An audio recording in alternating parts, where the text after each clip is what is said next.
one, tarnation! I meant to do that.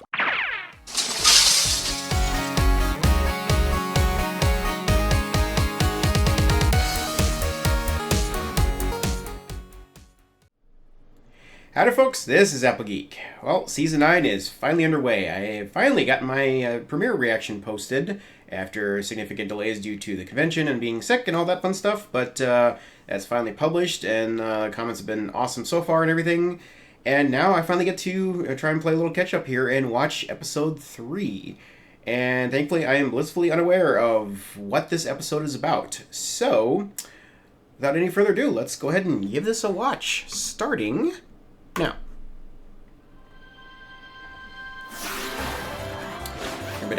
Oh, Silverstream!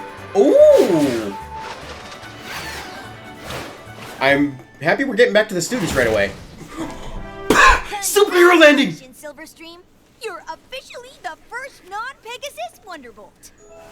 Wait, Really? what? That is such an honor! No, it can't be that easy. Thank you, Professor Dash. Easy. You're kicking off our show right now. So get up there and make me proud. Wait. Okay, this is a dream. Silverstream. Somehow I missed a class all year in the Oh, finals today. If I don't pass, I can't graduate. I have had that dream. I have had that dream.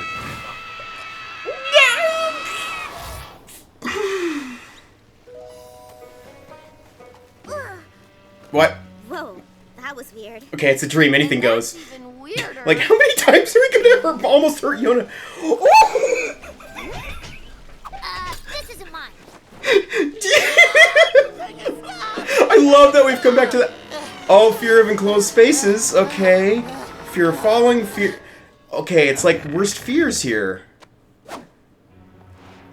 That's like a trippy room there. What?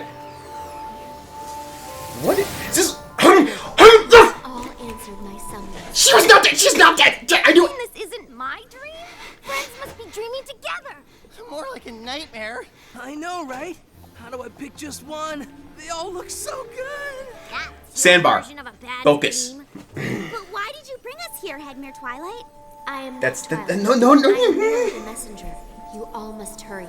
The Tree of Harmony needs you. Oh, yeah! Oh, yes! Yes!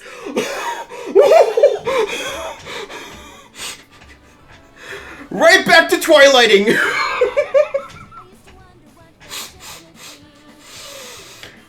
Oh, we are hitting this season hot and heavy here. This.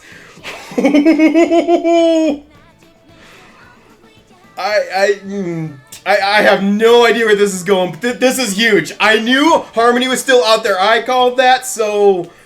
And now she's actually, like, summoning them, like, oh...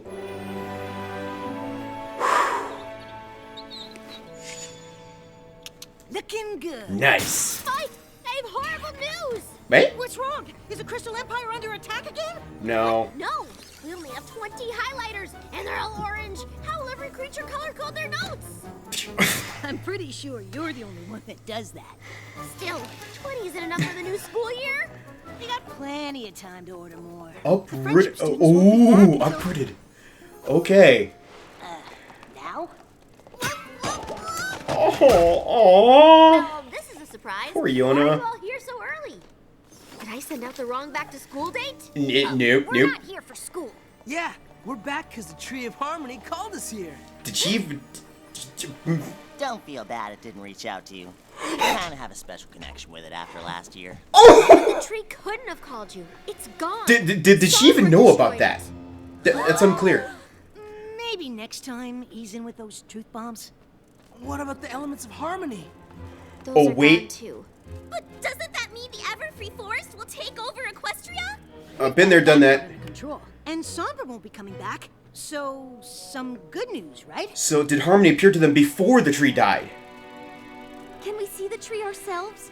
Or what's left Oh of it? man, this is Once we like... promised to stick together. The castle of the two sisters isn't the safest place, as you may remember. Yona not scared of puff wedgies anymore. What'd you guess? Wolf spook from evil. Hey, He does have a point. I don't think we've ever had like an initial episode following a premiere be such a direct tie-in. Wow. if only we hadn't gone home for summer break. Maybe Oh we could no. have saved the tree. No, do not start blaming yourselves. I wish that somber guy was still around so we could teach him a lesson. That's how bring back tree.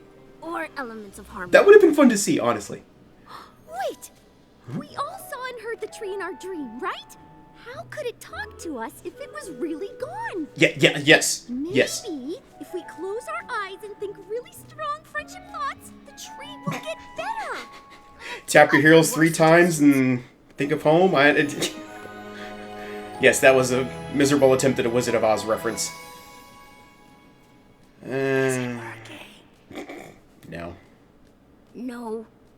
I guess the tree really is gone. Then we need to do something to honor it. Good idea, Gallus. Hey, maybe that's why the tree called us. It must have used the last of its magic to make sure we'd come here and keep its memory alive. It did say it needed us. Oh, Celis! What? Rock. There you are! Oh no. I've just been worried sick. Why did you leave without telling us? The last time you and your friends did that, it almost brought our kingdoms to war. Oh no. Sorry, Thorax. It was an emergency. Well, next time, ask before you run off. Now come on, let's go home. Are there other Guardians gonna show up here too? Aw. Wait, she can't leave. We have a dragon quest. But she's not a dragon. So. You know what I mean. Oh. Friends, need to help Tree. And it might take a while. Can we stay at their twilight? Oh, why not? Yes. Well, as long as you get permission from your kingdoms, I suppose it's all right. You want that permission slip in triplicate, or is one enough? Let's be prepared. Wow. Okay, Gallus is very prepared. What, you've got to arm wrestle to get a permission slip? Of course you do. It's the Dragonlands. Nice.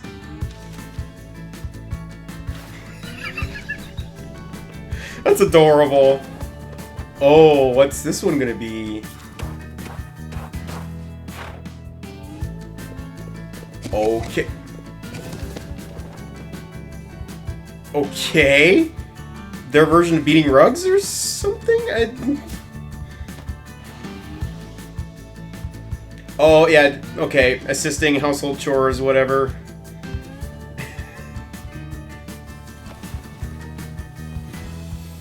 Aww. Yes.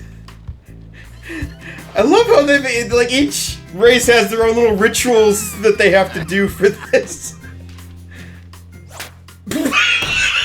Get out of here! Oh. I like the new changelings. What? Okay, she's like telling the entire story. That art was amazing. Hey, you're back! Great! Since I live local, I figured I'd do a little cleaning up while you were gone. Give us a What head did you start, have to do man. to... Oh well. Sandbar, where's the tree? I got rid of it to make room for a memorial. You did this? Yeah. That's what Okay. you guys were thinking, right? So not. How can we remember the tree if it's totally gone? Oh, it's not gone. Look. I What? planted a new tree.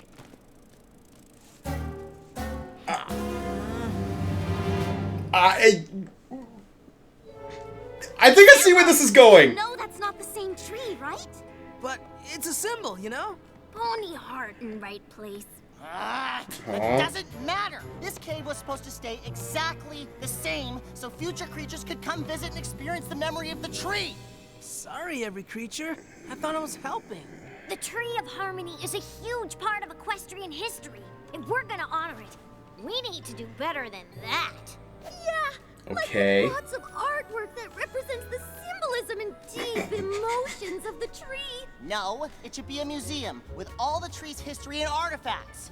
Or a really big and imposing monument, so every creature knows how powerful the tree was. I think we should turn this cave Okay. into a place for creatures to reflect on the tree's true gift, the elements of harmony. Boring. Can't you do all of those things? What's more perfect than another tree? What would head near Twilight want? Yona, you've been awfully quiet. Which idea do you like best? Yona like when friends not argue. Maybe friends listen to each other and make plan together? Compromise. Oh, come on. I'm with you, Yona. Hey, little guy. Need a drink? Step right up. Walk this way. Welcome to the one, the only Harmony Museum. Come see the birthplace of the tree. Have you been taking The tears of a basilisk, and tended day and night. I said, have you been taking lessons from Flim and Flam? This is truly one of the wonders of Equestria. Oh my word. Dallas, none of that actually true. So, honoring the tree means giving it a story that creatures will care about. It already has a great story. This is Yeah, true. but mine makes more sense. Whatever. No. Just keep it down. My sapling doesn't like the noise. Good. It doesn't belong in the tree's memorial anyway. And if you think this is great, just wait You until know? you see the mystical cave of harmony. Seriously, the Flim and Flam should be trying to hire this guy. No, this is like the first, like, legit conflict that this group has had, I think. Wow, those moves. What dragon doing? Making a memorial statue of the tree. When creatures see this, they'll be super impressed. Look like rock. Not I'm not finished yet. And honestly, I'm kinda having a hard time remembering what the tree looked like. I can't believe I'm already forgetting. There's gonna be pictures of it somewhere. Where's Photo Finish when you need her?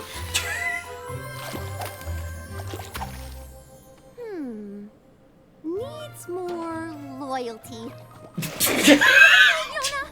What color is that? Yet. What hippogriff painting? It's the tree, silly. See? These are the emotions Okay. that made me feel, dancing with the representations of elements of harmony. That's one interpretation. Maybe I should label it.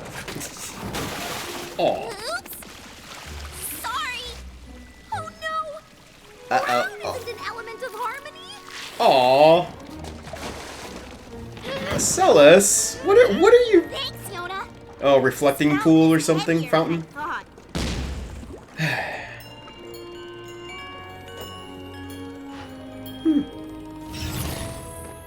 It's for creatures to look at as they honor the tree's memory in quiet thought and contemplation. Yeah, this is reminding me a lot of Castle I Sweet got some help Castle. and guidance from the counselor at our feelings forum back home. Only positive energy will bloom here. Wait! You can't go yet!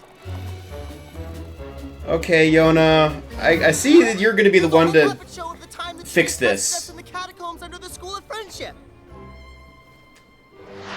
Hey, stop! Whoa, that actually looked pretty Can't bring cool. that hunk of junk into my museum. Dude, Not really? for your museum. It's for mine. That ain't bad. So leave it outside. It Whoa. belongs in here. Oh no! And just like that, everything gets ruined. It just. Oh. Oh. Uh-oh. Oh man. What did you Well, they saved the sapling.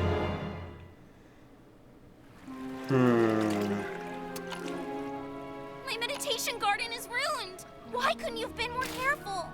This never would have happened if you would all just listen to me. And made the tree some kind of roadside attraction? No thanks. Now, Silverstream is twilighting. Twilight is gonna be so mad when she sees what you guys did to the Cave of Harmony. Yeah, like some rainbow art project was better. Not cool. It's impressionism. I'm just glad the tree's in here to see this. This is all your fault. I give up. Quiet! Friends doing this the wrong way. Wow. All remembering Tree of Harmony for what Tree was, not what Tree is. You mean gone? No! Yona mean even though Tree not here, Tree here. In hearts. Yes! Tree made friendship even closer.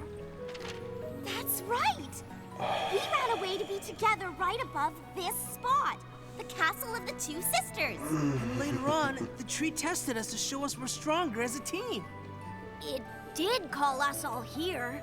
You mean the Tree of Harmony lives on in our friendship? Exactly. I can't believe we just got schooled by a yak. Yeah, no, things not forever. That's why smash and rebuild. I think we took care of the smashing part. Then maybe we should start building together. Just one problem. We still haven't decided what we should do for the tree. Yona have idea. Oh? Okay.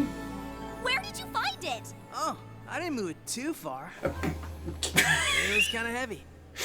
And you're just mentioning this now. What important is Well, you didn't that ask. back branches so friends can rebuild? Rebuild what exactly? Ooh, I know! Something that represents what the tree is. The gateway to our friendship. Yes! Okay. What ponies call it? Club home? A treehouse. That's a great idea. I know the tree would have liked that. What? Oh. Okay. What is this gonna look like when this is all Help me with done? this piece.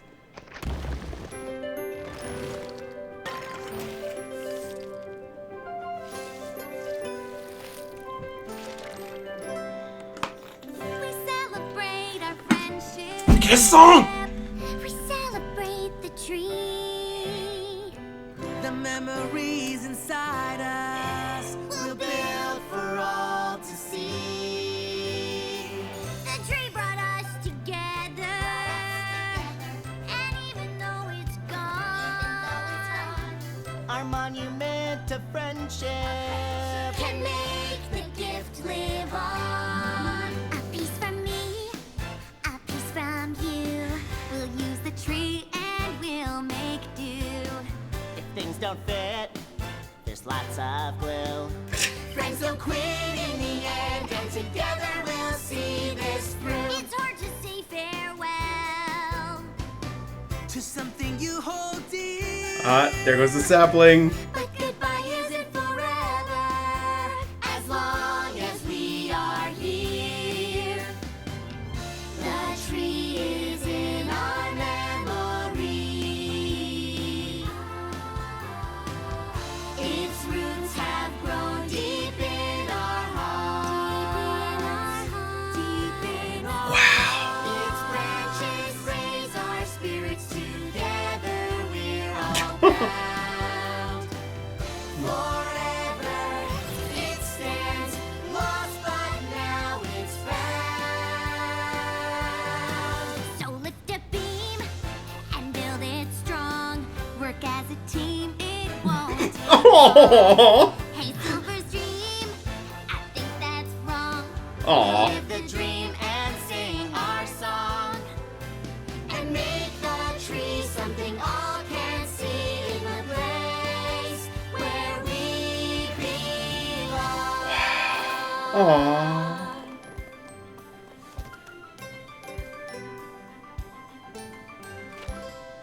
Well, what do you think? It's kinda messy. Yeah, like a bunch of different parts all smushed together. Oh, it's just like us. Yes! Yona think it's perfect. Yes! Let's Oh, give it a try. absolutely. Oh.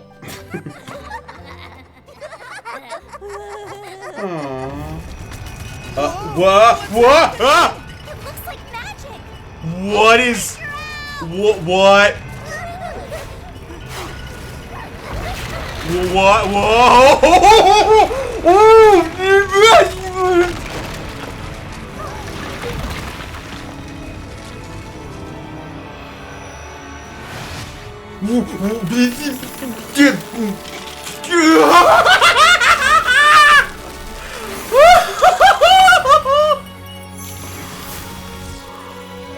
Oh my!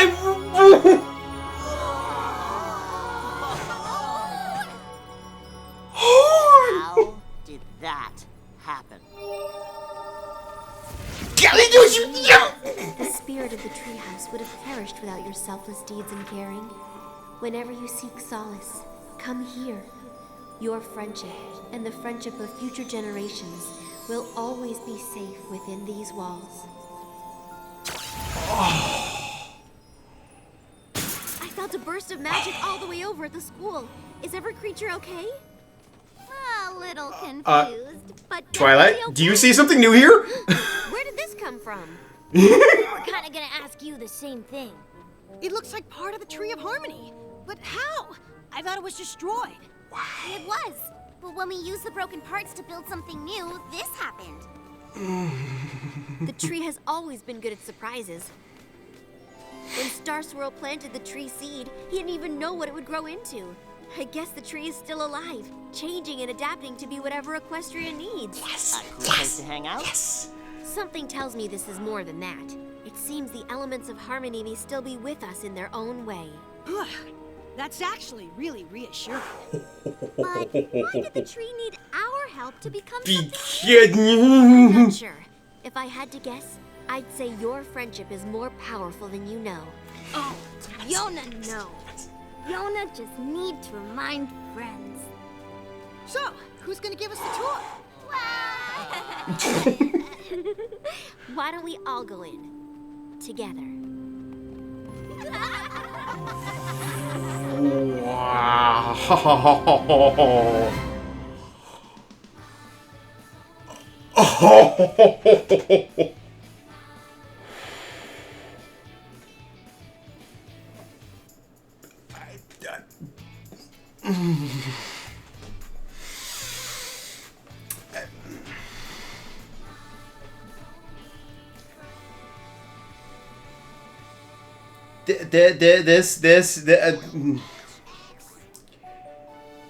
Jim and Nicole and all you wonderful people,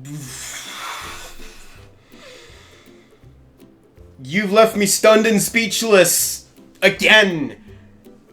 After the premiere, I mean...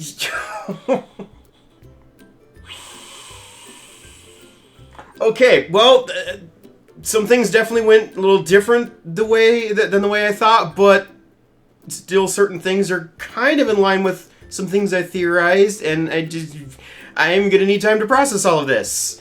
And after everything that I just got done saying in my commentary in the premiere, I'm not sure even what I'm gonna say about this now, so I don't know, I'll figure something out. You guys stay tuned, I'll be right back. Alrighty. Well, for the first time in the history of FiM, we have a 3-part season premiere. I have never seen a third episode so closely follow the storyline of the 2-part premiere in any of the seasons that we've had to date. And in fact, this one actually kind of overlapped the premiere a little bit in terms of the timeline, as I'm fairly certain that Harmony was calling out to the students either right before or right as Sombra was attacking the tree. But already, I digress.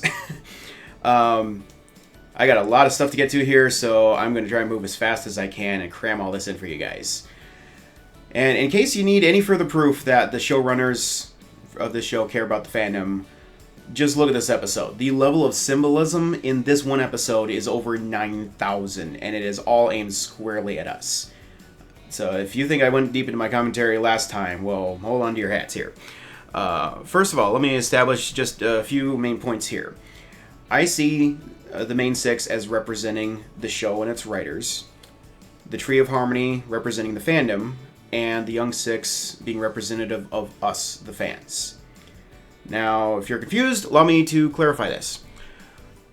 From what I understand, Hasbro originally requested of the showrunners that a school be introduced into the series, but left it kind of open-ended as to what kind of a school that would be.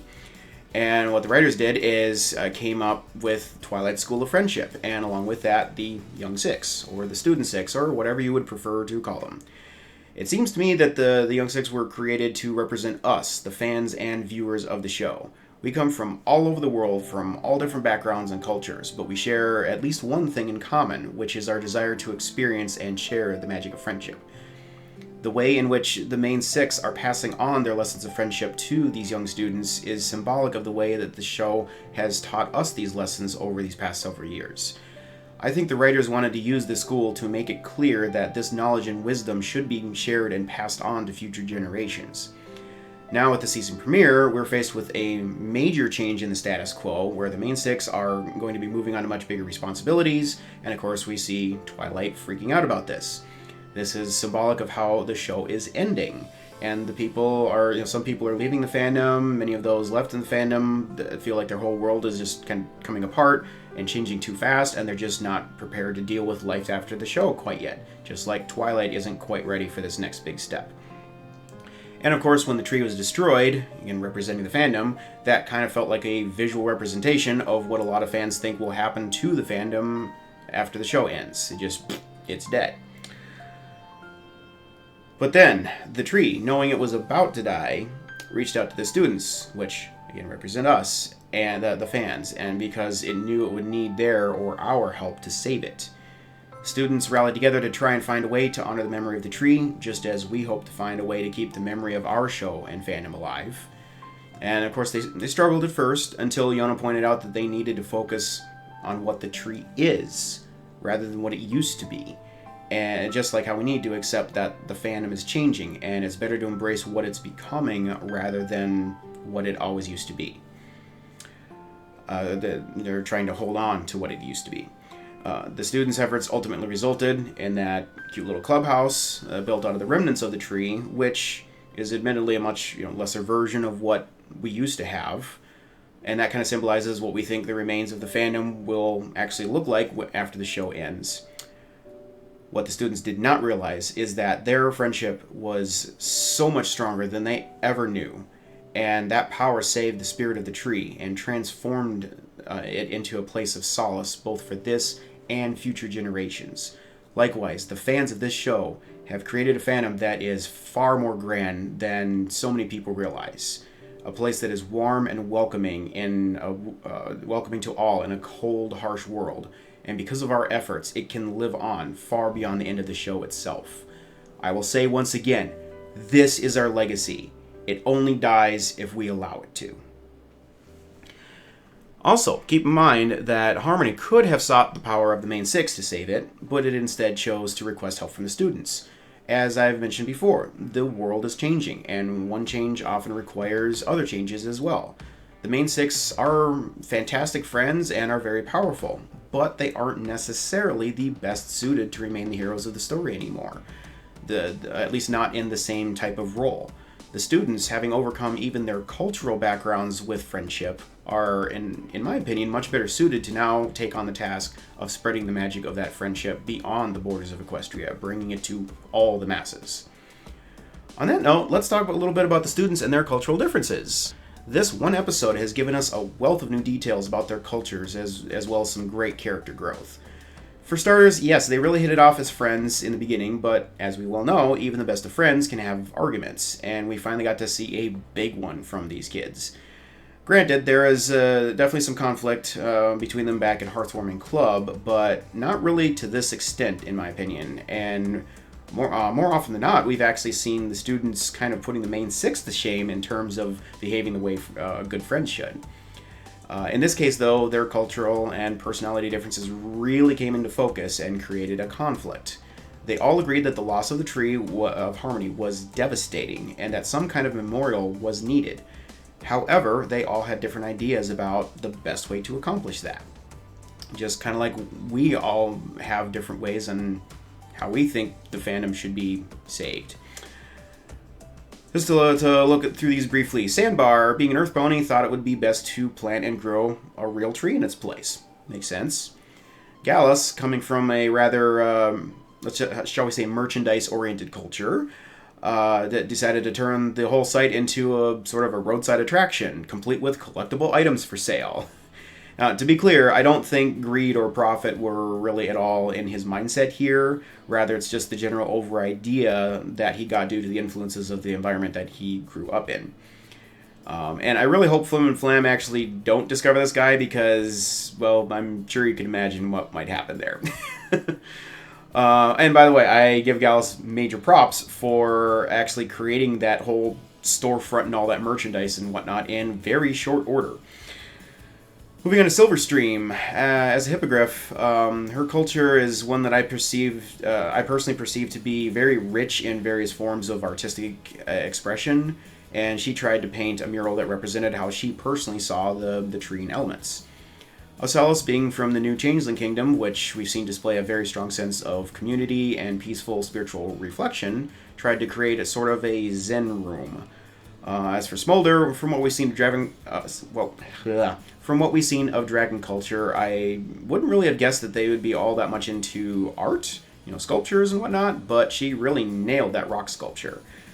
You could say she even rocked it. I promised myself I wasn't going to do that. I couldn't resist. I'm sorry. Anyway, I guess all I can say in terms of her culture, though, is that as a dragon, her choice of medium was quite appropriate for that sculpture. I mean, she was just tearing into that rock like none of the others could have. And that brings us to Yona, who didn't really get involved at first, and instead was just trying to find a way for them to all peacefully work together somehow. And I do have to say it's kind of a little ironic and rather interesting that someone from a culture who likes to just haphazardly smash everything, she ends up being sort of the peacemaker of this group and trying to hold them together rather than smash everything apart. And now, this whole situation in this episode is actually very similar to the way that the main six all tried to help Twilight settle into her new castle after losing the Golden Oak Library by each decorating it the way that they thought was best. This was back in Castle Sweet Castle, episode 3, I believe, of season 5. Actually, in both situations, an important tree was lost, and they were all trying to cope and make the best of a bad situation. In Castle Sweet Castle, the main six weren't really giving any thought as to what would make Twilight feel at home at first, and instead were focusing on how they themselves would feel at home, surrounding it with things that they found to be homey and inviting.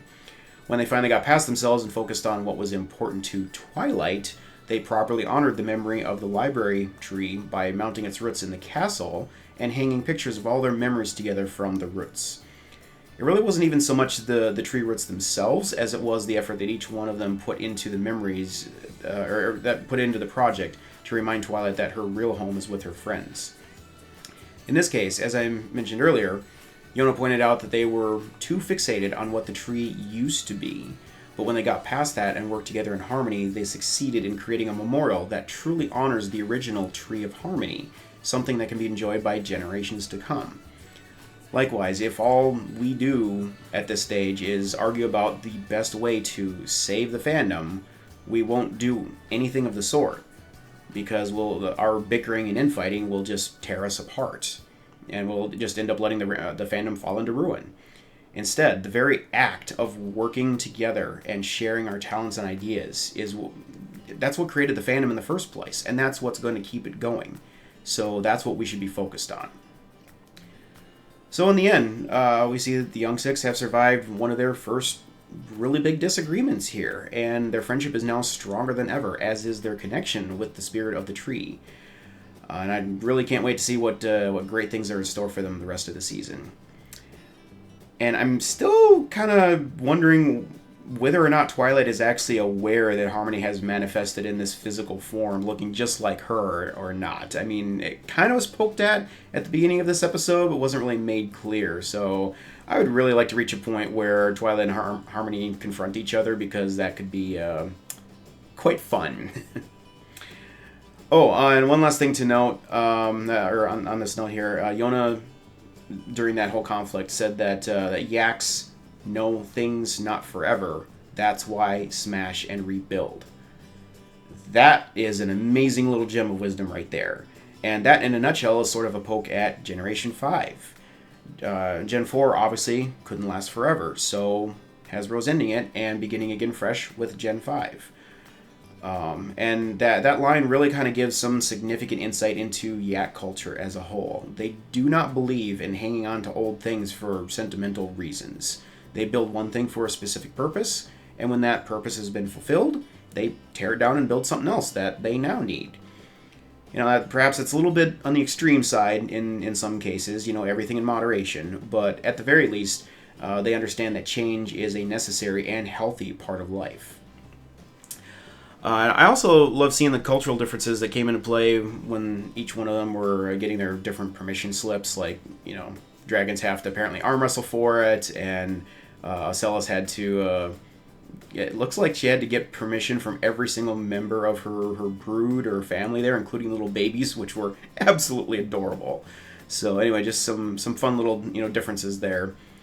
And I have to say, I was actually rather surprised when Thorak showed up, but even more so when he was the only one of the Guardians that showed up. He really did have a valid point, where the last time the students ran away from home, it nearly caused an international war, so they do have to be a bit careful on this subject. The peace between the nations is still rather fragile, though I do expect it to be much more solid by the time this season is over, since they're most likely going to be coming together against a common foe and all that fun stuff. As for the dream the students had at the beginning of the episode, I'm really not quite sure what to make of that. They seem to be experiencing their worst fears to some degree, or at least fears in general. But while some of them reflected on the things that they'd faced back in the catacombs and what lies beneath, others were completely different. And on that note, good grief, poor Yona has reached the point where she is literally having nightmares about plunging almost to her death. Writers, can we please stop almost killing Yona? She deserves better. And also, I would absolutely love to see Silverstream as an actual Wonderbolt. And Spitfire, I think, would definitely approve of that, of her superhero landing skills. Anyway, what's more interesting about the dreams, not so much the content of them, but the fact that Harmony seems to have created a shared dream state for them. Something that only Princess Luna has been able to do up until now. And not only that, Harmony did so over ridiculously huge distances, spanning several countries outside of Equestria's borders. And I do also have to point out that Celestia and Luna's cutie marks were on the original Tree of Harmony. I'm not really sure what to make of that at this time, other than it seems like more than just a coincidence. Like maybe Harmony had a role in Celestia and Luna's special abilities back when they got their cutie marks or something. Unclear. I'm just saying it's interesting correlations here. We'll have to see if that ever actually goes anywhere. That aside, though, one of the theories I voiced in my last commentary did, in fact, come true already, in that Harmony foresaw the attack on the tree, which I believe is why she had been testing the students in order to know that she could call on them for help in her time of need. I also predicted that the tree would most likely grow back somehow, but I never imagined it happening quite like this, or that it would happen so quickly. I thought this would be stuff that would happen in the season finale, or at least closer to the end of the season, which leaves me to wonder just exactly what kind of other big stuff is coming in the finale. Only time will tell. So, that's this episode specifically, but I have a lot more notes to go here.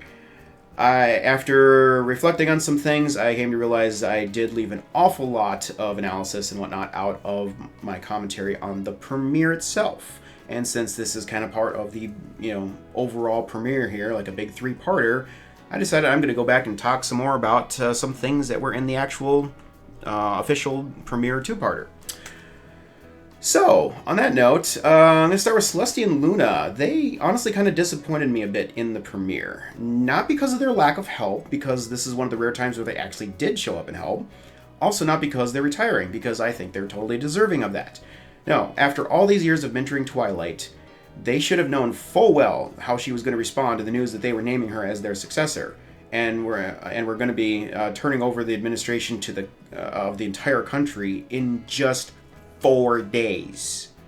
Not only that, but after springing that on her, They stood there watching Twilight hyperventilate right in front of them and didn't seem to express any kind of concern about that whatsoever.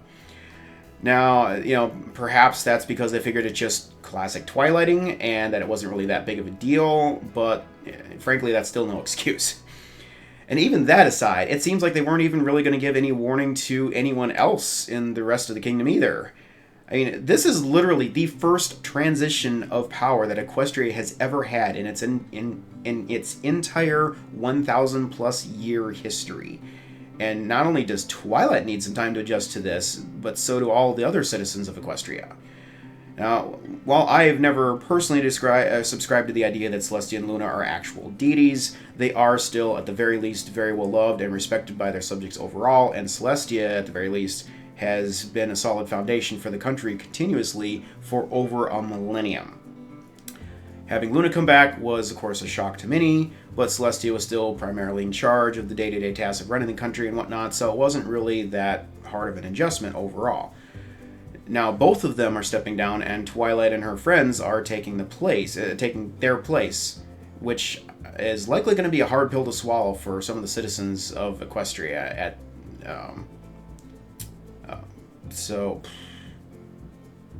Lost my place again. I am so sorry. So, yeah, it's going to be kind of a hard pill to swallow for some, despite all the numerous times that they've literally saved Equestria from certain doom. I will honestly be shocked if we don't see some kind of resistance from somebody somewhere to this transition of power at some point this season. I mean, they aren't friends with absolutely everyone, so there's bound to be some clamor about this. But anyway, like I mentioned in my last commentary, I'm at least happy that Celestia and Luna realized their mistake in this matter and back down from trying to rush this transition. Like Celestia said, a great leader needs to have the courage to admit when they've made a mistake and the strength to make it right. And she herself fulfilled that very definition in that moment by admitting that they'd pushed Twilight too hard on this. Oh, and just on a side note, now that the new Tree of Harmony has grown up into the ruins of the Castle of the Two Sisters, I'm not entirely certain that my prediction about them fixing up their old castle is actually going to come true. I guess it just depends on whether or not they're fine with having that giant tree there and just rebuild the castle around it. And, that perhaps might even make it an even more inviting place to come visit. So we'll just have to see what happens. And for an extra bit on Twilight here, I have to say, despite all her flaws, she's matured an awful lot over the years, as I've talked about in some of my past commentaries. Overall, I fully believe she is worthy and deserving of the honor of becoming the true leader of Equestria. That said, she still has some things to work on. Twilight, with what I'm calling her tactical planning skills, does quite well at managing things when events that are happening fall within all of the scenarios that she's planned and prepared for. It's her ability to think fast and gracefully handle unexpected situations that's one of her biggest weaknesses at this point. In the past, she's made a number of mistakes when this happens, including shouldering too much of the burden on her own, pushing her own friends away, looking for quick fixes by begging for help from others, lying, even stealing, as we saw in the movie.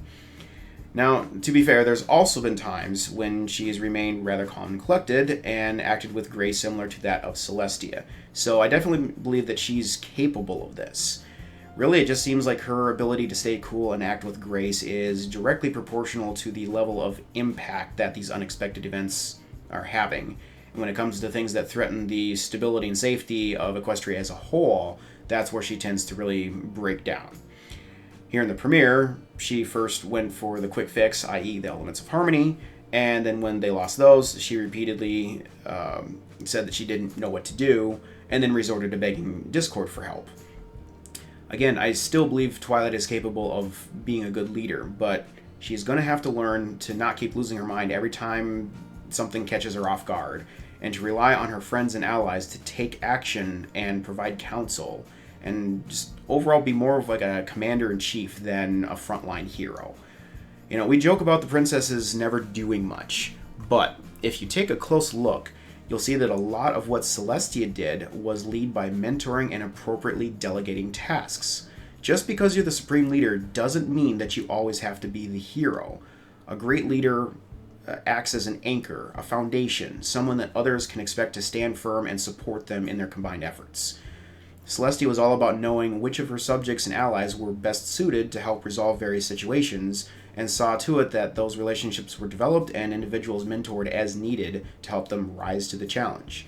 With the main six now transitioning into this role themselves, they are going to be faced with the same type of situation, where they themselves aren't necessarily going to be the ones on the front lines anymore, but rather will most often be the ones mentoring and guiding the efforts of others, such as the Young Six. I will be very curious to see how Twilight will rise to this challenge as the season progresses. I think all the things she's learned have done well to prepare her for this, and I think she'll do quite well, but it's still a big adjustment to make. So no offense to Discord, but Twilight definitely does need just a bit more time to kind of adjust and figure this all out. On the topic of Discord, I kind of neglected to talk about him much at all. So, ever since Season 4, we've been seeing a lot of interesting lessons being taught in Discord's own unique way. Quite honestly, I think he's become about as much of a mentor to the main six as the princesses are.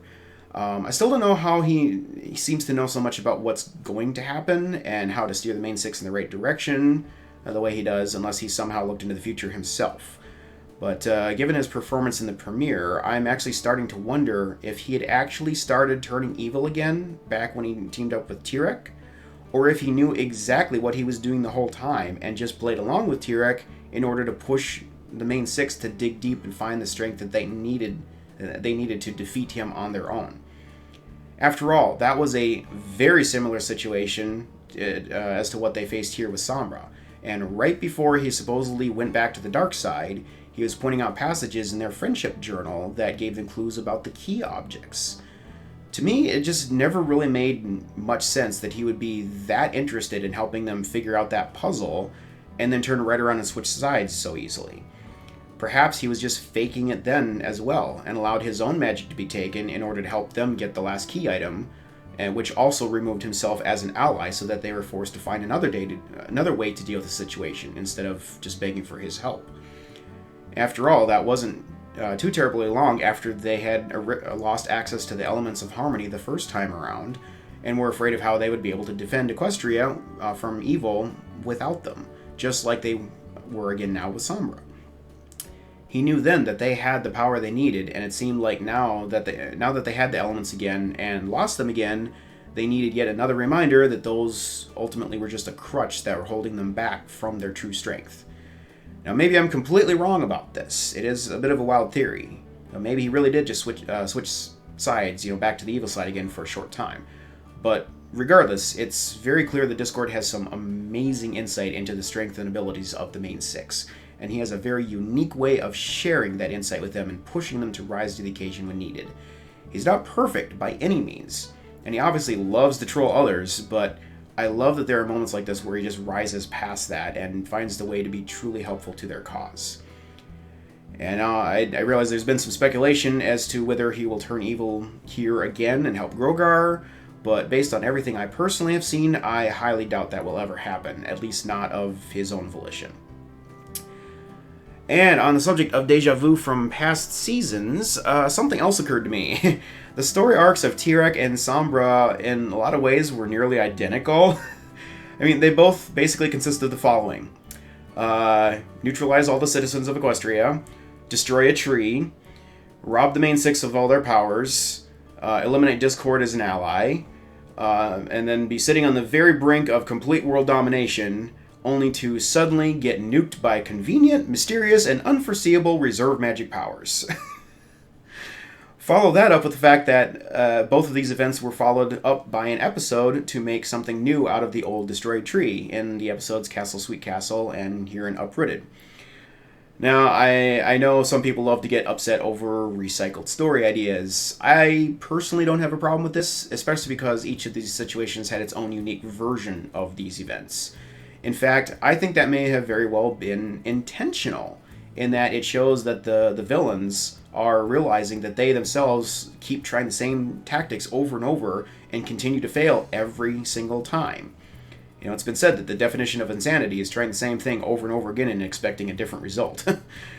You know, this realization will likely result in a new kind of plan from Grogar that is something that's never been attempted before.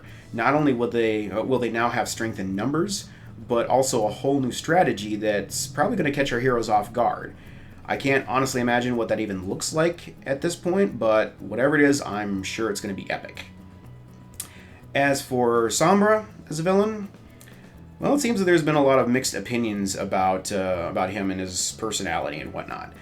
I do admit that he's definitely a bit different than I had imagined in terms of his personality. I had imagined him as much more sinister and cunning type of villain, but he turned out to be much more flamboyant, egotistical, and overconfident. Kind of almost like he's an evil version of Prince Blue Blood, if you want to draw a comparison. All that said, I'm not actually really disappointed by this, despite it being kind of a cliche. Like I mentioned before, I think this is actually quite intentional because he was supposed to be the villain that makes the same tired, cliche mistakes over and over again, you know, that ultimately cause failure every single time. And he did that in order to basically prove Grogar's point for him. Also, I honestly never even expected him to get that much of a story arc of his own. Let's go back again. Because yeah, I mean, I theorized that he would come back as part of this group of villains, but I thought he would just be part of the group and as such wouldn't get all that much individual focus. So just the fact that he actually got a focused character arc, however short, makes me happy.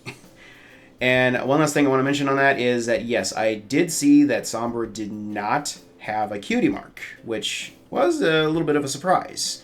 And that does seem significant at first, but given that he's an Umbrum, i.e. a shadow pony, which we don't really know much of anything about, you know, maybe that's perfectly normal. Now, I will say, I haven't read all the comics and stuff, and I know that's where some of this information about Sombra came from. So maybe I'm saying something that is in conflict with the content of those comics. But as far as I know personally, there is no canon lore that states that Umbrums are capable of getting cutie marks. And honestly, there are far more creatures in this world that don't get cutie marks than do. So it really would not be all that surprising, aside from the fact that he actually does have a pony form. And as far as we know, all ponies can get cutie marks. So a little bit of a question mark. Is it really relevant? Probably not, but you know what? Fanfic material. So, yeah, that's basically a wrap for this truly epic season premiere. As best as I can tell, I have talked about everything I can possibly think of to talk about this now. So, and I would say, given the events of Uprooted here, and the fact that it is, for all intents and purposes, a part 3 of the premiere story, I'm going to go ahead and say that this is definitely the best premiere of any season in the show to date. Super high rewatch value in this for me, personally. And I can't wait to see what all... Oh, and yeah, now the very next episode, which I actually get to watch in just a couple days here, is episode 200. And I'm sure that's going to be one of the best episodes we have ever seen in the show, period. I mean, we saw what all kinds of crazy things the writers came up with for us back in Slice of Life, episode 100. So this is going to be good, whatever it is. So on that note, I will see you again soon, very soon, for another reaction. Later.